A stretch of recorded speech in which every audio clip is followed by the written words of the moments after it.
Hi there, this is Renee Hobbs. It's Wednesday, October 29th, and if you happen to have been watching us live about an hour ago, you'll know that there was a fire alarm in this hotel here in Philadelphia where I am staying because my daughter's wedding is coming up in about 2.5 days.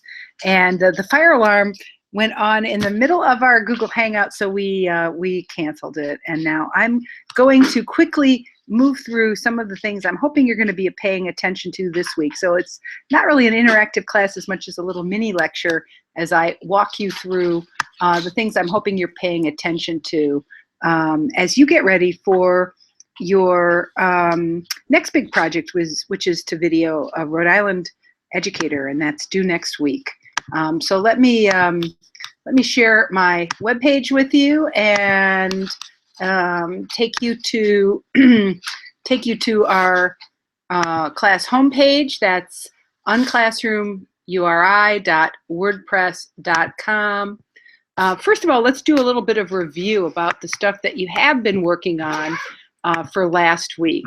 One of the things that I'm really hoping that everybody got a chance to look at was the 22-minute broadcast right here where I offered you feedback on your communication strategy. I do invite you to revise this document. Everyone who has the link, who clicks on the link, can contribute to it, and you just use it like a regular document. We are, let me just make this a little bit more clear here.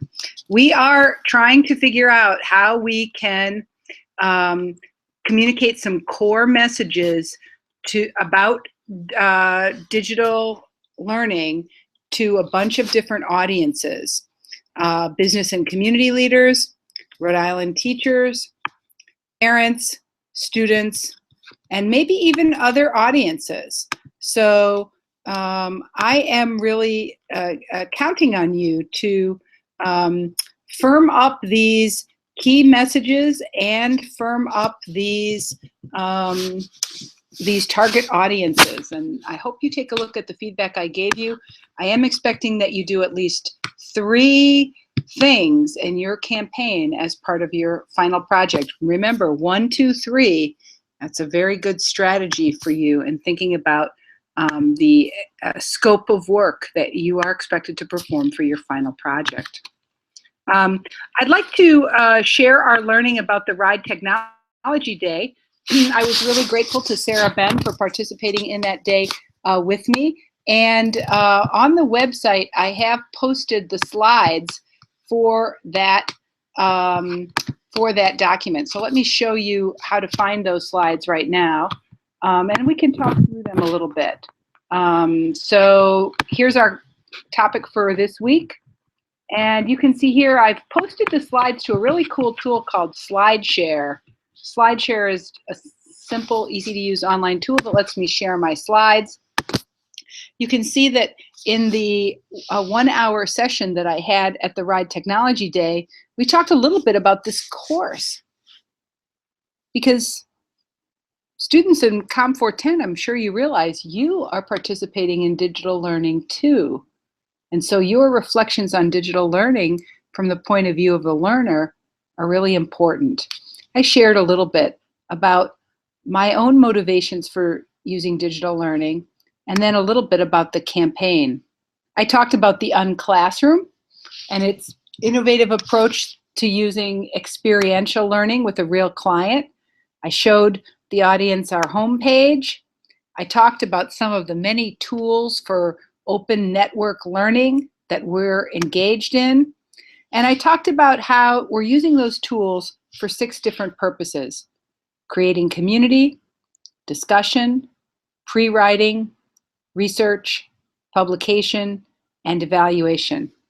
So I didn't even talk about all the tools. As you can see here, many of you are using Twitter as a powerful tool for communication. I didn't spend too much time on that. I think we're mostly using Twitter as a tool for discussion and a little bit for research and publication. So the Rhode Island Technology Day was a really great opportunity to discover more than 1,000 educators in the state who are exploring digital media and learning.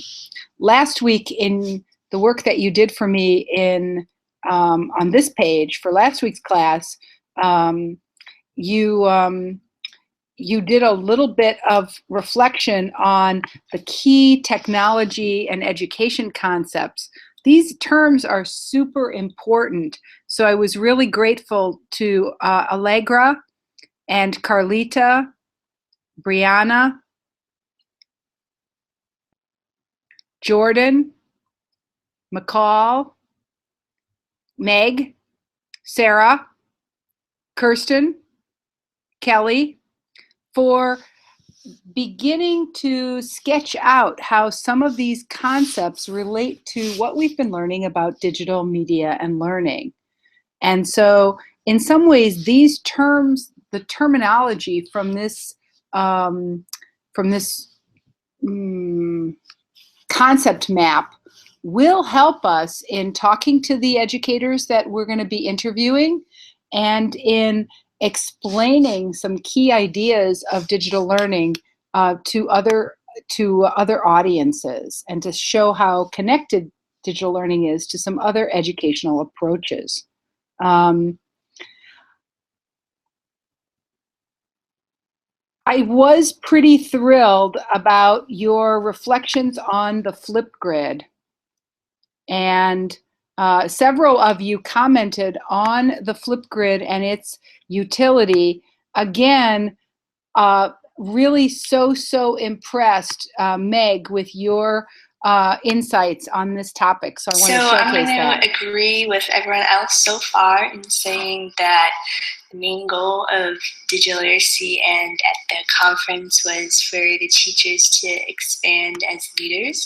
And I thought this was important because as followers, we need strong leadership in order to guide us to explain what digital literacy is and make sure that the goals are clearly outlined and that we're able to follow them, because one day eventually the current leaders will age out and retire and followers will have to become the leaders. And right now maybe we are sort of leaders in a way with the final project and making a digital literacy campaign. Allegra, I also agreed with your comment on how we're moving from the print era to the digital era, especially at a rapid pace. And some teachers are kind of still trying to hold on to the print era as long as they can. But like it or not, the world's changing and you got to change with it. It can't be left behind. So it's really interesting to see how digital literacy will have the future and how print era might not really exist as it does today.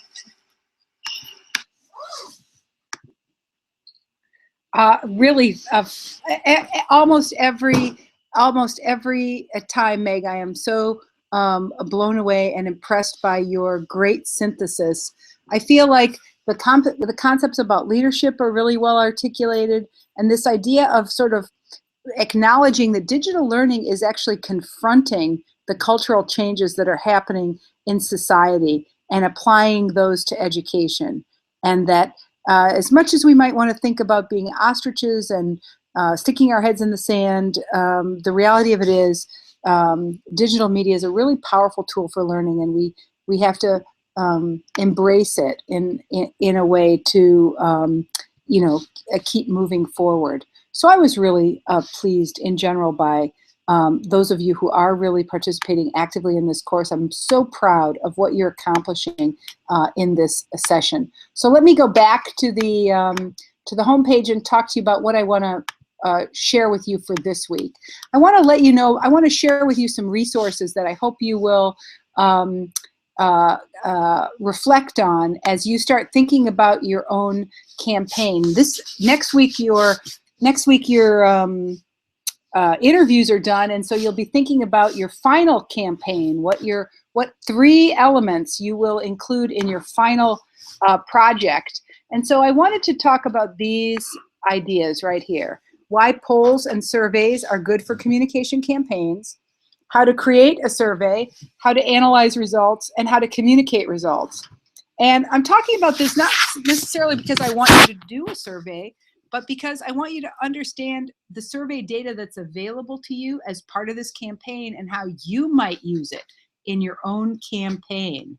So let me show you this issue about, let's talk about why polls and surveys are good for communication campaigns. And to do that, I'm going to take you to my SurveyMonkey account. SurveyMonkey is a tool that lets people make surveys pretty easily. And I'm going to show you a little bit about a survey that now has 364 participants. It's called the Digital City Rhode Island Poll. Surveys are a really powerful tool for people interested in public communication because it allows us to speak with some authority and represent the voice of public opinion. That's why surveys have credibility as a communication strategy, because they claim to represent public opinion. So we asked 11 questions to anybody who clicked on this link, who learned about this through Facebook or through social media. How does your take on education and digital web and social media stack up against other Rhode Islanders? And if we're going to preview the survey, first of all, we asked people to enter their zip code. And then we asked a series of questions where people read a statement, like, for instance, students at all ages should have access to in-school and out-of-school digital media, websites, ebooks, mobile app, games, and social media. And then we asked people to strongly agree, if they were neutral, disagree, or strongly disagree. And then there was a place where they could put comments. So these questions included a bunch of different items. Analyzing, and creating digital media will not only give students skills needed to their future, but it'll help them identify misinformation. Educators need more opportunity to develop their own knowledge and skills in creating and problem solving. In-school filtering policies shouldn't block online resources like Google. Public libraries should regularly offer digital skill building programs such as how to use LinkedIn.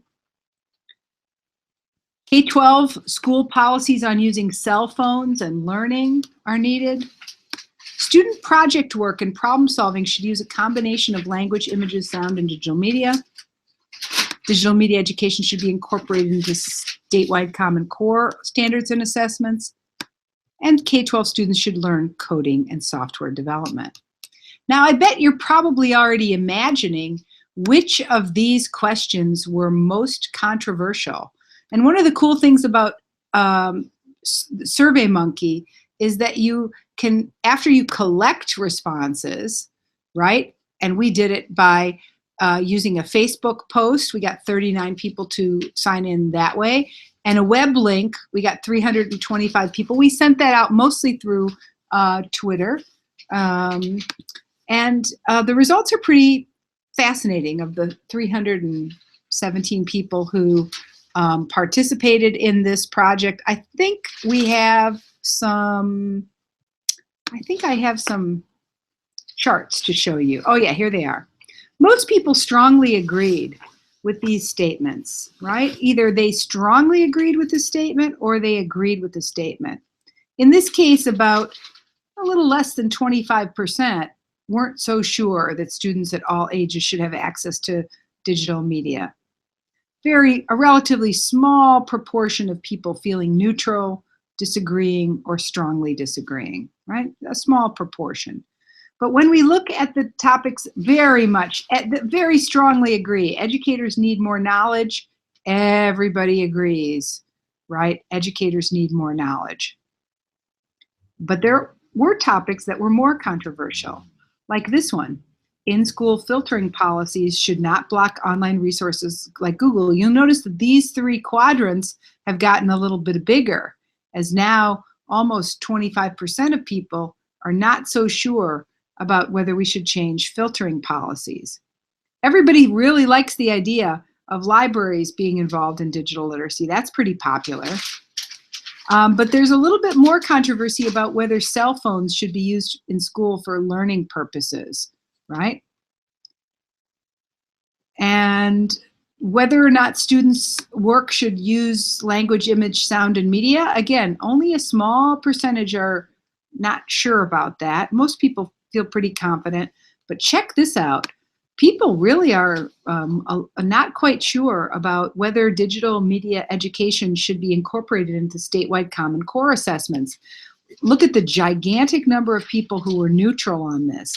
I think Common Core might be a little bit controversial, so well over 25%. It looks like closer to a third of people aren't really comfortable linking digital learning to Common Core.